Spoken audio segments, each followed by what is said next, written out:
Bonjour, chers candidats et candidates au bac 2.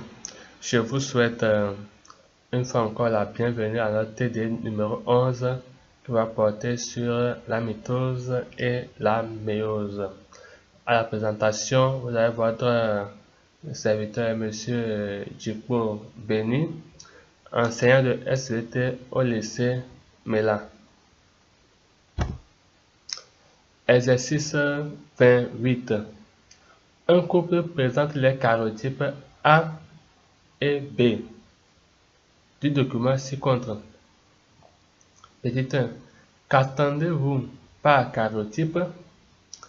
Analysez chaque cariotype puis dégager le sexe de chacun après justification.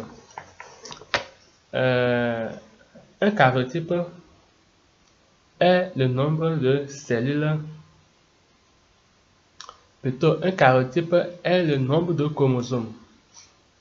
Le cariotype est le nombre de chromosomes d'une cellule regroupée par paire et par ordre décroissant. Donc, ça, c'est les cariotypes. Donc, c'est des chromosomes qui sont regroupés par paire et par ordre décroissant.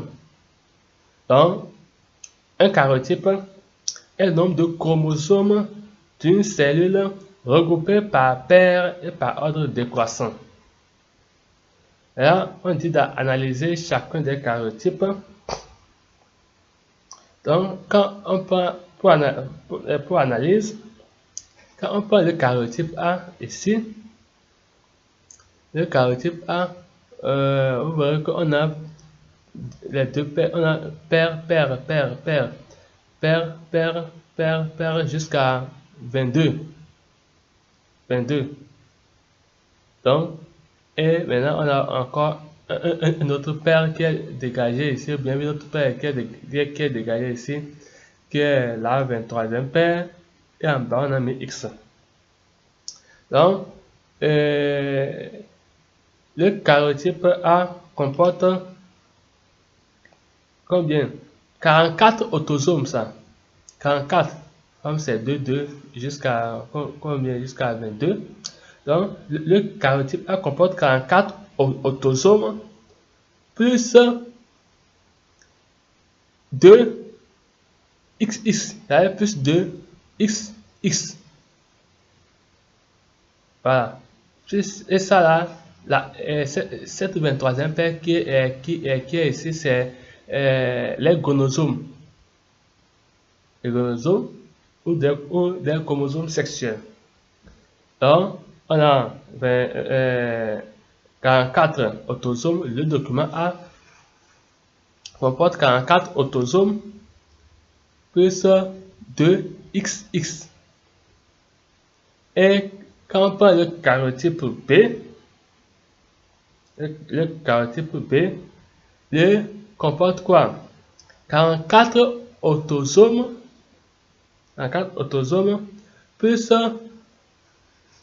X et Y. Ici, quand vous voyez ici la 23e paire, c'est les chromosomes qui ne sont pas homologues. C'est les chromosomes non homologues. Donc, là, vous voyez ici, ce chromosome qui est ici, on a mis X ici, et le chromosome qui est ici, on a Y. Donc, maintenant, quand la 23e paire est X, Y comme ça, donc il s'agit du cariotype d'un homme.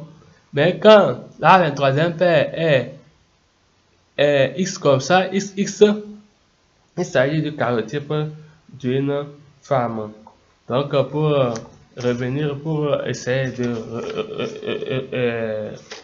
dire ce que j'ai dit ici, c'est que le cariotype, pour analyser là, le cariotype A comporte 44 autosomes plus XX plus XX, et il s'agit du cariotype d'une femme.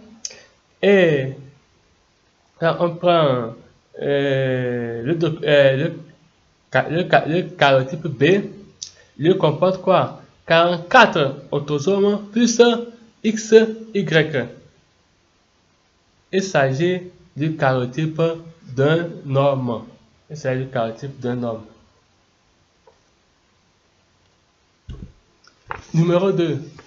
Donnez la formule chromosomique de A et de B en précisant les chromosomes sexuels.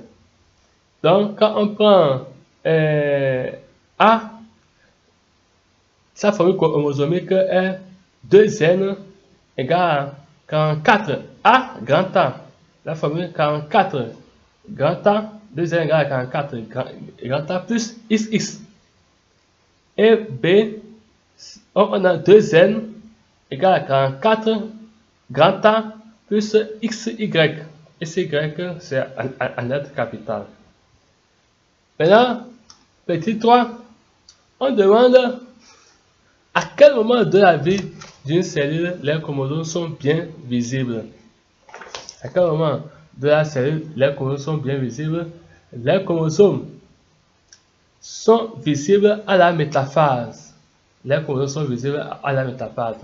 Petit 4, représentez cette phase en prenant 2n égale à 4.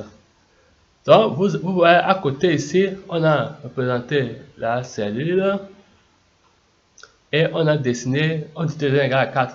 Donc, on doit avoir 4 chromosomes au centre de la cellule. Les 4 chromosomes, c'est ça, 4 chromosomes au centre de la cellule, chromosomes à 2 chromatides. Et il faut annoter fuseau achromatique, aster, voilà, chromosome à 2 chromatides. Et ici, c'est encore une cellule en métaphase, mais ici, on a une vue polaire. Une vue polaire. Maintenant, dans la réalisation, petit 5, dans la réalisation de cariotypes, on utilise la phytohémagglutine, la colchicine et la solution hypotonique. À quoi servent ces 3 solutions? La phytohémagglutine active les mitoses. La colchicine bloque la mitose en métaphase et on a utilisé la solution hypotonique pour permettre l'éclatement des cellules. Et là, en petit 6, on va faire le schéma annoté d'un chromosome de ce document. Le chromosome, on a des chromosomes en métaphase. Là, ici, vous avez un chromosome métaphasique avec les 2 chromatides qui sont bien visibles. Donc, c'est ça le schéma d'un chromosome métaphasique. Et la version écrite de cet exercice sera dans notre salle de classe. Donc, c'est ce qu'on peut dire par rapport à cet exercice 28.